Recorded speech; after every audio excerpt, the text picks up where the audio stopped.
Pandas, believe it or not, 20 different sounds. Seriously? 20 different sounds. Can you make all of them? I could probably make like 4 of them. They go like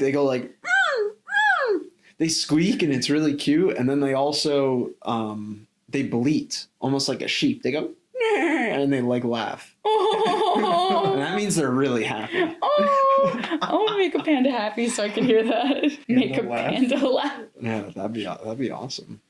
One day. What sound do flamingos make? Wait, I want to know. Is a flamingo born like on one foot, or does it grow up and put its foot up? It grows up and it's put. What are you talking Jesus about? Christ! You know how they stand on one leg? Not one foot, but yeah, I meant to say one leg. You know how they stand on one leg? Is that like a mating pose or something? No, I think that's just the way they live their lives, just with one leg up, right? I'm pretty sure that's not the case. We're gonna look this up right now. Okay, yeah. I want to know. All I know about flamingos is they're pink because they eat a lot of shrimp.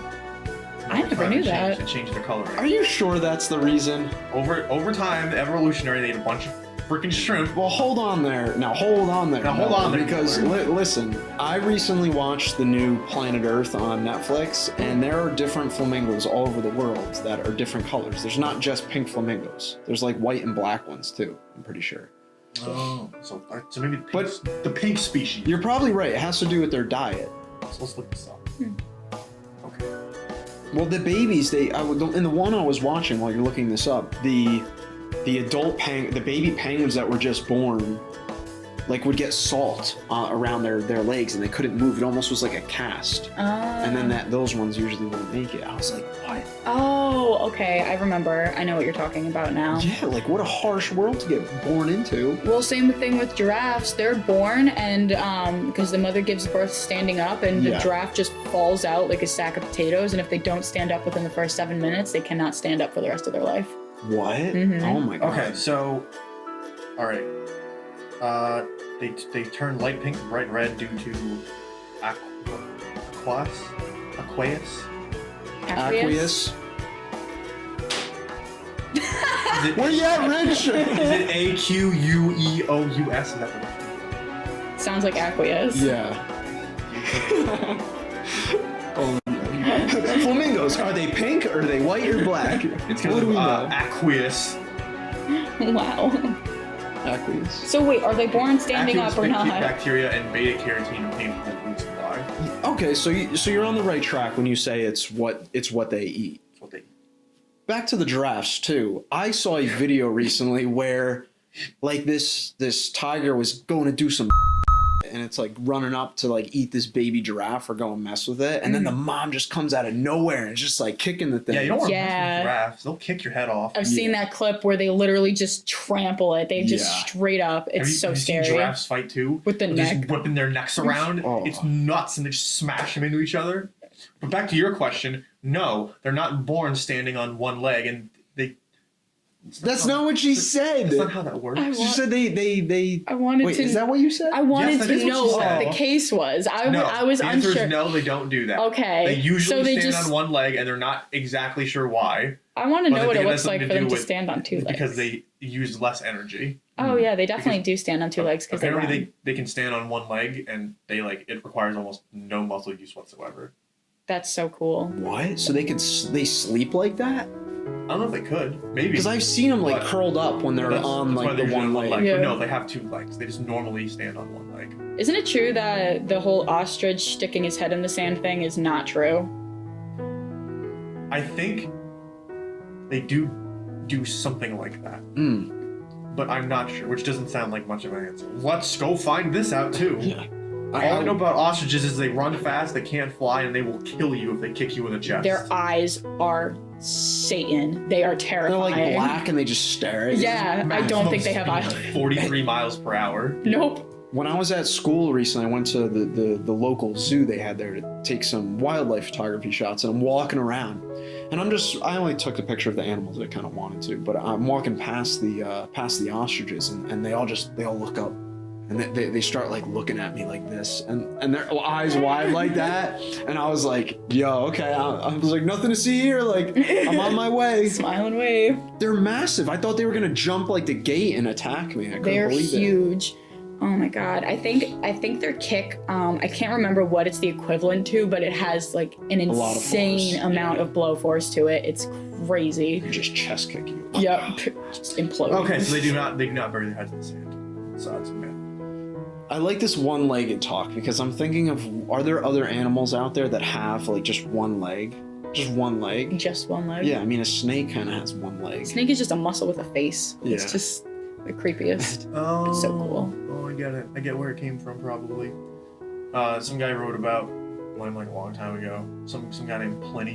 What do you write Pliny- about? Pliny the The Elder. ostriches? With the He wrote heads? about them, and he was writing about how they, and this is a thing that they actually apparently do. They lay down to hide from predators, and they'll lay their head flat, so it looks like they're like a mound of dirt or something. That's so And he was clever. describing that, but with their head hidden in a bush. So it's like probably Oh. just read that, and they were like, "Oh my god!" An ostrich just runs up to a bush and they shove their face in it. They don't have to look at anything. And then that got down to the telephone game of, nah, they shove it into the dirt. Yeah. Nah, they shove their entire head completely under the dirt because they're dumb. That's exactly like when you think you have like a good hiding spot, but you really don't, and it's like just so clear. You're just sitting under a blanket in the middle of the Yeah. room. So I guess technically I was right because I said they did something like that. Yeah. So there you go. I wonder how many species of animals pretend to play dead. Because, I mean, there's definitely the possum, obviously. Everybody knows that, Yeah. which is disgusting. I can just picture like the ostrich from before, like it just runs up, or it's like laying there flat, and someone's like, "Hey, look at that gray bush over there. Look at that gray bush. Oh God, it has a head and Like having legs." Dr. And then, Seuss. and then an ostrich is in front of you all of a sudden. Or whatever noise they make, I don't know. Oh, no, it sounded pretty accurate, actually.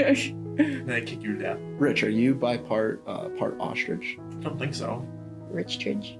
I'm not a large. Ostrich. I don't think I'm a large flightless bird of any kind. Ostrich. I'm going to start calling you that. Please. I wish I could fly. That'd be We were awesome. talking about that on the way over, yeah. We were looking at the hawks. On days like this, Got a lot when of it's hawks so nice around out, here. Right? No traffic. Just fly.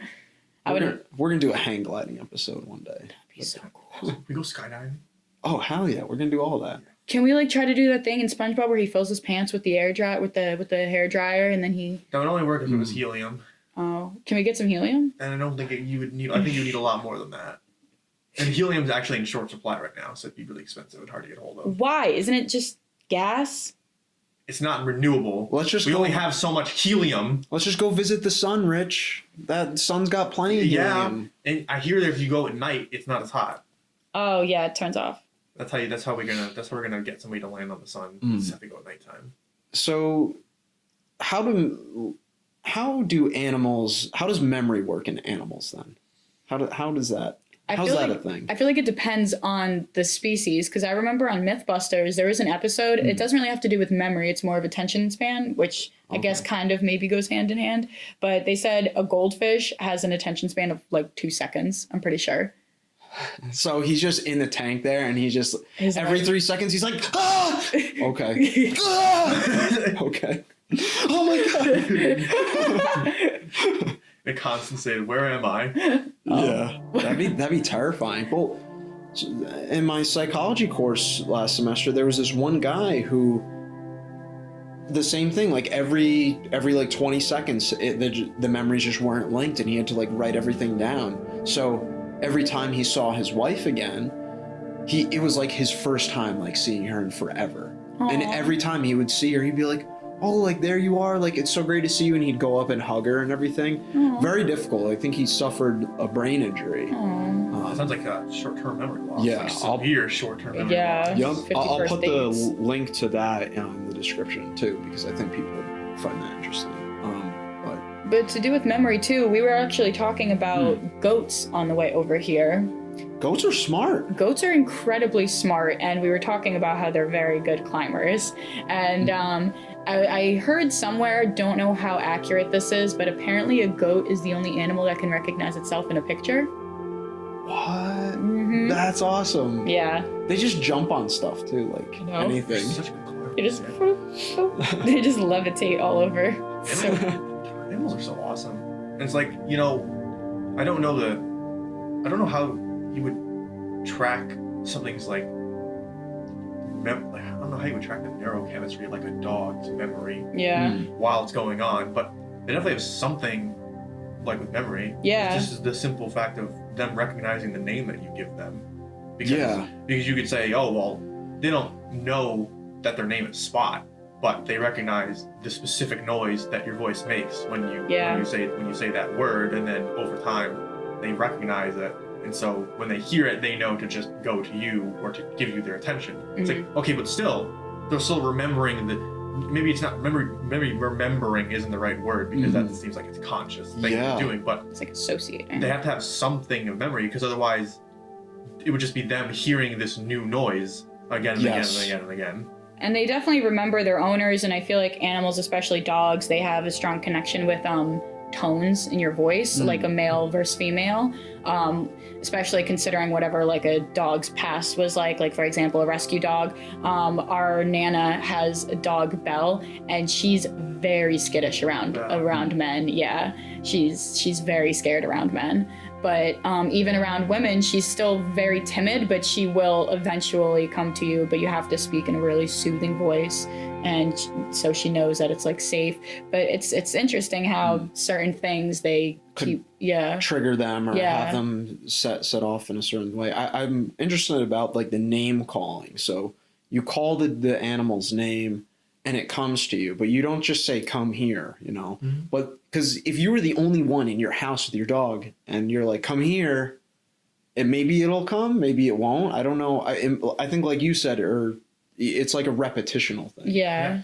And then there's also, like same thing with scent. Like I imagine that's why dogs have, like rescue pets will react differently to male and females, because there's differences in our scent that we probably can't pick up, but I'm sure they can.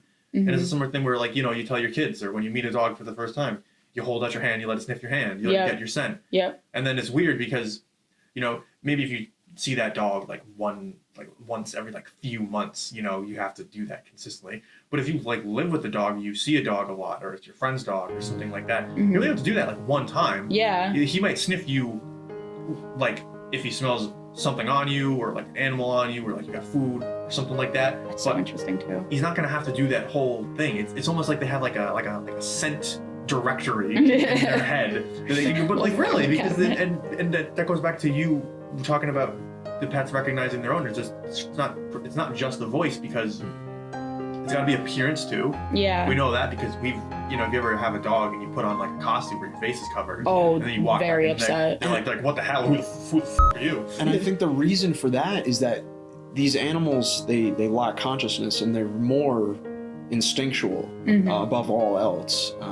I was reading recently that the part of the definition of consciousness is the ability to recognize like your weaknesses and what might kill you. And animals to this day, I don't think can recognize that. I mean, obviously if they're out and about, they understand like predatorial type stuff, but they don't know, I guess I'm trying to explain it, like what their weaknesses are, and they don't know how to protect from their weaknesses is really what it entails. Yeah.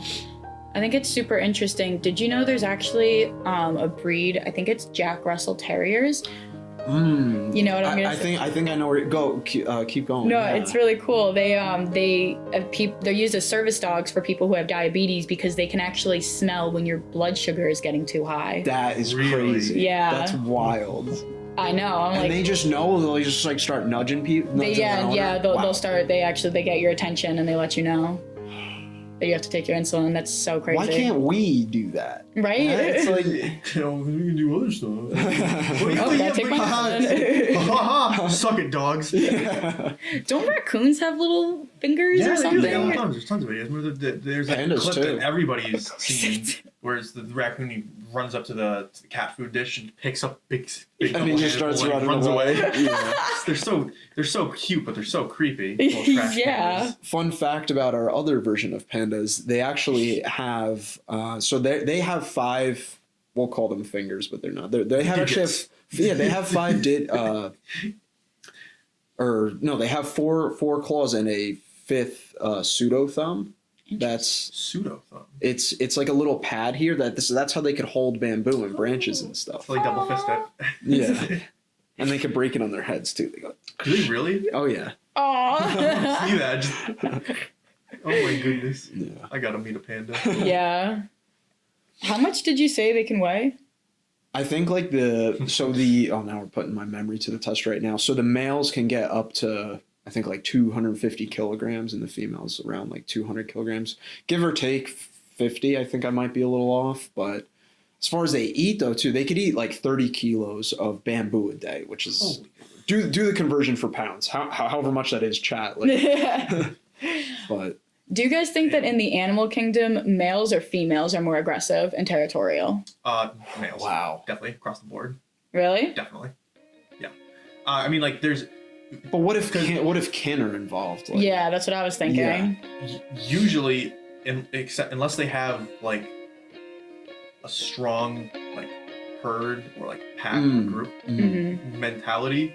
Normally, males are very aggressive of their territory, especially if they're like apex predator status. I mean, I just saw a video. I'm sorry to cut you off. I just saw a video recently. There was a big male lion that was like going up like near a female, and she didn't like hear him like coming up, and like she went off on him, and he backed off. The females, crazy. The females are the primary hunters. Lion King got that right. Yeah. The only real time they call in the male lion, because male lions just usually sleep during most of the day, because they're just lazy jerks these days, hanging out. But they're two things. One, protection, because the fact of the matter is, lionesses are badass, and they're the primary hunters, and they're really, really skilled.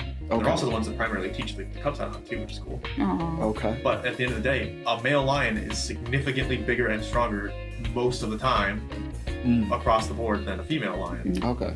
And that's what we call sexual dimorphism in the animal kingdom. But the only time they'll come in, and there's like some videos where a bunch of lionesses will try to take down like a giraffe. Yeah, I've seen that. And they realize this giraffe's got a little bit too much pep in his step. Yeah. So you gotta call in the big guns. And then the lion comes in, and it's not like he's like like a Hercules, or like he's just like a super like tactical hunter. He's just bigger and heavier. He's just bigger. Yeah. And all he has to do is just cling onto the neck and drag the giraffe down, and then all the lionesses can just get, because that's all they gotta do. Yeah. Especially if you're a bigger animal, all the predator has to do is get you down. Yeah. And then you're pretty. I can't even begin to imagine just like the sheer power of like those claws that just lock into something. That's mitts. There's other videos too of lionesses fighting like water buffaloes, and they will hang on with just their teeth, and this thing will, like, you think it bucks and you think like rodeos or those fake bulls at at the bars that you have to try to hang on to, or top of this thing. Oh my god! And then the thing will hang on, all just to try to get food for the cubs. And they're smart because they know how to pick out the slowest, the oldest, the weakest in a herd. It's interesting how they and there's no communication, there's no verbal communication. It's all just mental instinct, like you were saying. It's just so cool how they all move as a unit and they think as a unit, and they just don't even have any verbal communication whatsoever. And the thing, well, it's cool too because it's not just limited to the animal kingdom, because it's one of those things where that whole sort of process is in stuff that's even way less advanced than like lion, and so it's been around for a long period of time, and it's a basic building block. So we have it too.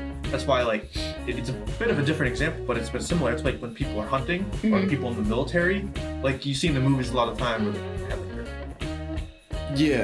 their hand signals. Like a lot of the time, you don't need any of that. If you're in, it's a little different for us because it's more along the lines of training.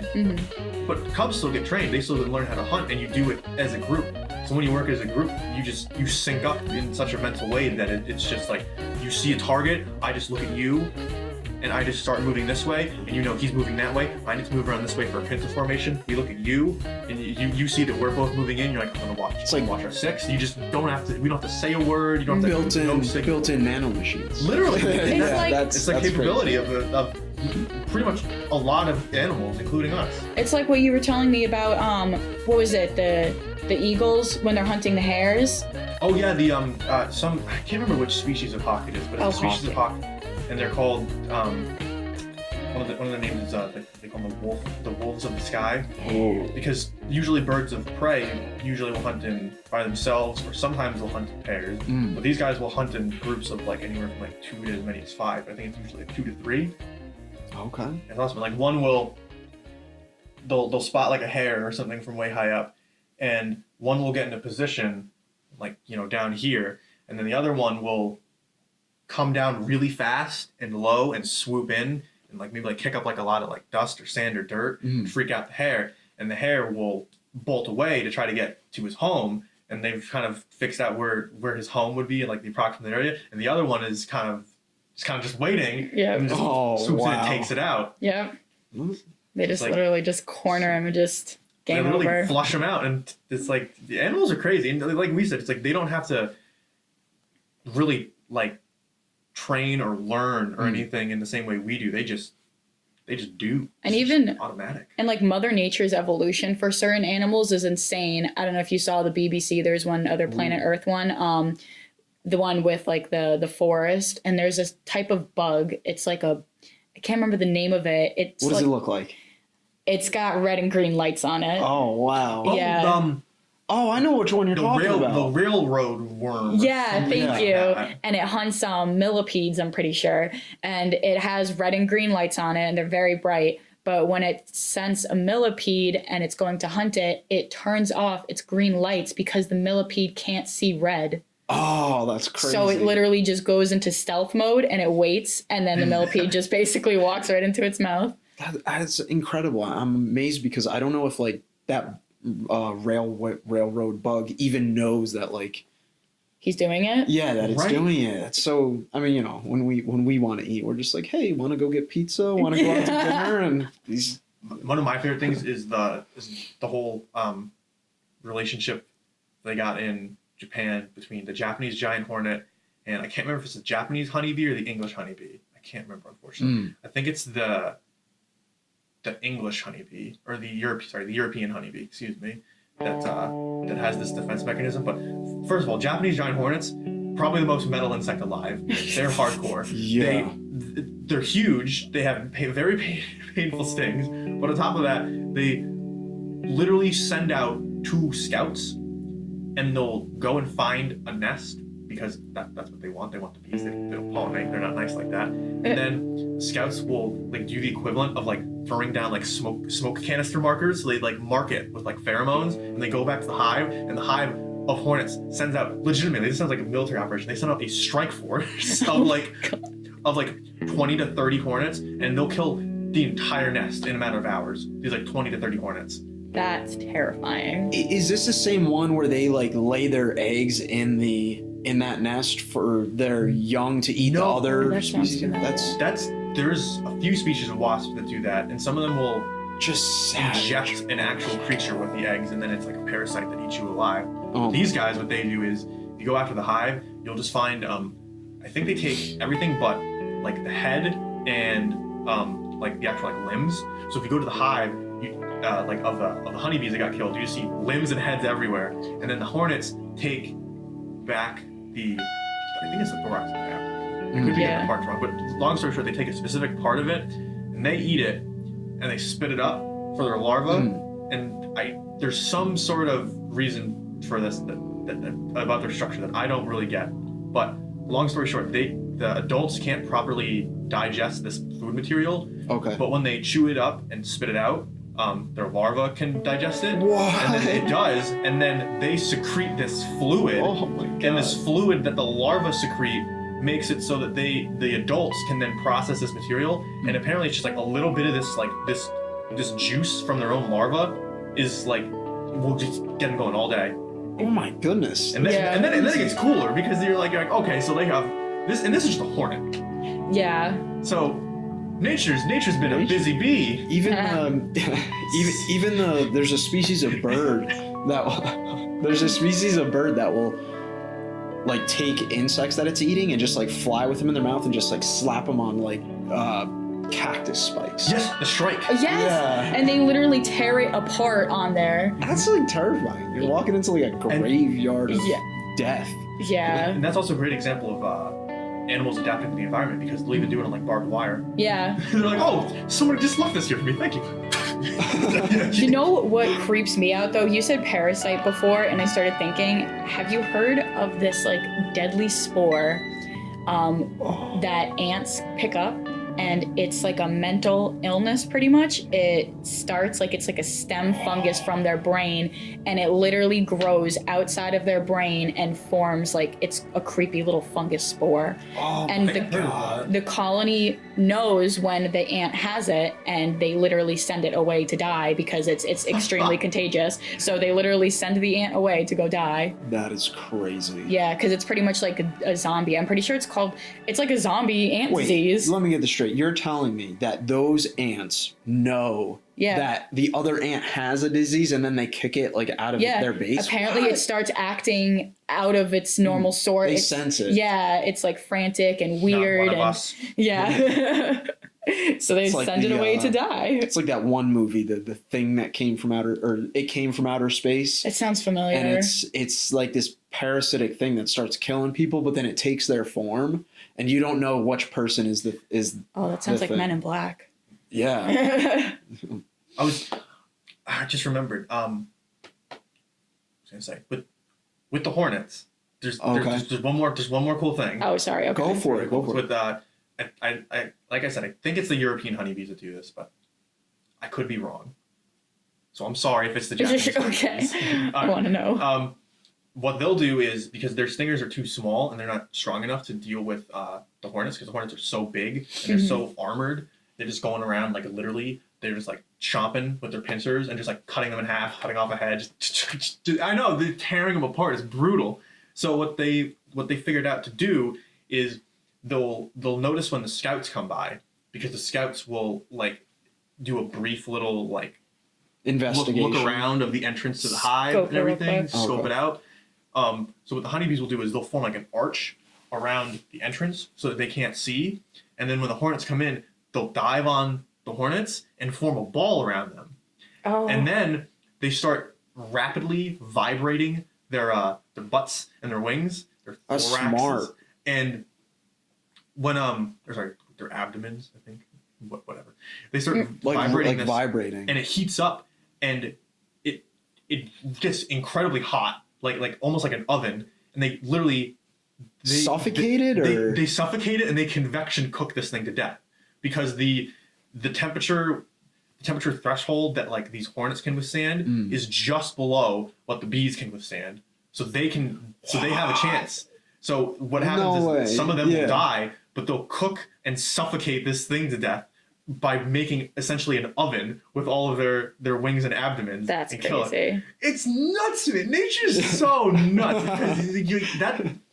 That's one of those things where it sounds like that shouldn't be possible, and then you hear it and you're like, that's definitely not possible. But it's like they do it. And then someone documents it, and you watch it unfold, and you're like, oh my God. I want to know what it must have been like for the first person to see that happen. Like, what are they doing? And then they cook it. They cook it alive. Like, it's basically what happens. What if like steam is coming out or something? And Yeah. it makes you wonder too. What we're talking about with the whole being linked up is that all these bees figured out how to do that, Yeah. and there was no council meeting, no war planning. They Right. didn't even know if they could do this. Probably. This isn't a bug's life. And also, what's really cool is they didn't. Again, especially if it's the European honeybees where they got brought in and then they had to figure out a way to adapt it. That's even cooler. Is that at any rate, this isn't something that the honeybees were naturally primarily built to do. Yeah. They adapted to this, which is incredible to do it in that way. Where it's such like a technical, indirect, very like well-planned method of attack. Yeah. And they're like a product of their environment in that sense. So Exactly. they just had to do it. Like they just had to go and attack it, or at least try and figure out, like, you're not going to let the enemy, walk into your house or whatever. You're going to stop it. And if the enemy is probably 10 times the size, you're going to need a lot of these honeybees to go and grab on and drag this thing down to its death. It's incredible to do it too, because then it's like, okay, so they're not consciously learning about their own limitations, but they're learning about it in some way, because they're realizing our stingers aren't doing anything. We're too weak. That's all we can do. So we think. You could do more than you think. That's right. You wiggle your butt enough, bam, oven. Burn it.